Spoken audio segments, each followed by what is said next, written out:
Sa topic ko today, gusto ko magbigay sa inyo ng tips kung paano mag-pose kapag nagpapapicture. Welcome to Aging, Life and Works, The Baby Boomer. My name is Josie and you're watching from the Philippines. Kaya magtagalog na tayo. Ang topic ko today ay tungkol sa paano bang magandang posing pag ikaw ay nagpapapicture. Yung gusto mo ba parang model look or parang patay na posing lang. Hindi kasi maganda eh. Alam niyo ba, kaya tayo nagpapapicture kasi we're building memories. Kumbaga, pag medyo may edad na tayo or pag nalulungkot tayo, pwede natin tingnan yung mga previous pictures natin, photos, at nagkakaroon tayo ng saya, ligaya, tanggal ang lungkot pag nakita natin yung mga pictures, photos natin before. Lalo na nung bata pa tayo, na hindi pa tayo marunong mag-pose. Pero sa ngayon, medyo may edad na, at talagang may edad na. Kailangan, maganda ka na mag-posing para you look professional. So, in this video nga, magtuturo ako ng mga posing, kung paano magiging maganda ang iyong picture sa pagpipicture.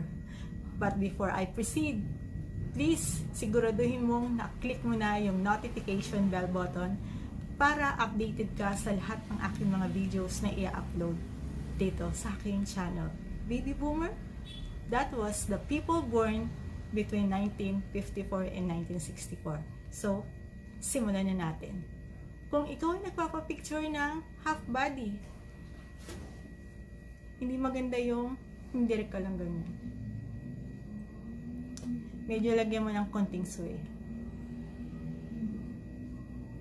Parang yung angle ng yung face ay i-counterclockwise mo or around, ganun.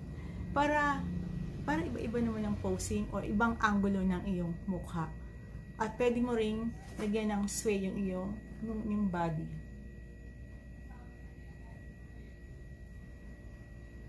Or lagyan ng konting sway din yung iyong hands. Pwede rin yung sa iyong bibig, medyo lagyan ng buhay.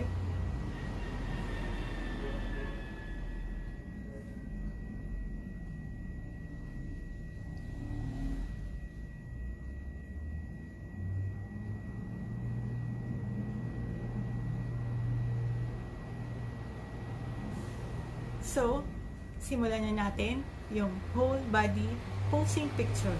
Tara!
Kaya kung ikaw ay nagkaroon ng konting kaalaman kung paano magkakaroon ng buhay ang iyong pagpapapicture, pagpapakuha ng larawan, ay click mo na yung notification bell button in To.Pose.